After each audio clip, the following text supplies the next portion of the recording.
வீட்டுக்கு பூச்செடி வாங்கலாம் அப்படின்னு நான் என்ன பண்ணேன், ஒரு பூச்செடி தோட்டத்துக்கு போயிட்டேன். அங்கே போயிட்டு அப்படியே எல்லா செடியும் பார்த்துட்டு 2 அம்மா அங்கே வந்து வேலை செஞ்சுருந்தாங்க. அப்படியே அவங்ககிட்ட போயிட்டு என்னென்ன பூச்செடிக்குதுன்னு அப்படியே கேட்க ஆரம்பித்தேன்.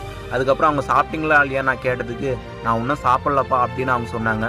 பார்க்கறதுக்கு ரொம்ப பாமாச்சு. கிட்டத்தட்ட அப்போ டைம் பார்த்தீங்கன்னா 3 மணி. சரி ஏமா சாப்பிடலாம் அப்படின்னு கேட்டதுக்கு, இன்னும் வீட்டிலேருந்து எட்டுன்னு வரலாம் அப்படின்னு சொன்னாங்க. அதுக்கப்புறம் அந்த அம்மா இருந்துக்குன்னு ஒரு நாளைக்கு எவ்வளோ சம்பளம் அப்படின்னு நான் கேட்டதுக்கு, அந்த அம்மா எனக்கு ஒரு நாளைக்கு 200 ரூபாப்பா. டைம் என்னன்னு கேட்டதுக்கு அவங்க காலையில் 9 மணிலேருந்து ஈவினிங் 6 மணின்னு சொன்னாங்க. என்னம்மா இவ்வளோ டைம் வரைக்கும் இவ்வளோ தான் சம்பளமா அப்படின்னு கேட்டதுக்கு, ஆமாப்பா அப்படின்னாங்க. சரி அவங்ககிட்ட அப்படியே ஜாலியாக பேச்சு கொடுத்துட்டு, உங்கள் வீட்டில் இருக்கிறவங்களாம் என்ன பண்ணுறான்னு கேட்டதுக்கு, எங்கள் பசங்கள்லாம் படிக்கிறாங்கப்பா அப்படின்னு சொன்னாங்க. எல்லாம் கவர்மெண்ட் ஸ்கூல் தான் படிக்கிறாங்களாம். ரொம்ப கஷ்டப்பட்ட ஃபேமிலியாக அந்த அம்மா ரொம்ப ஃபீல் பண்ணிச்சு. நான் வந்து ஃபீல் பண்ணாதீங்கம்மா, உங்கள் பசங்க நல்லா பார்த்துக்கோங்க அப்படின்னு சொன்னாங்க. அதுக்கப்புறம் அந்த அம்மா எனக்கு ஒரு செடி ஃப்ரீயாக கொடுத்தாங்க. நான் அதுக்கப்புறம் வேணாம்மா நான் வாங்கிக்கிட்டேன் அப்படின்னு நான் சொல்லிட்டு நான் பாட்டுக்கு வந்துட்டேன். சரி ஓகே டாட்டா.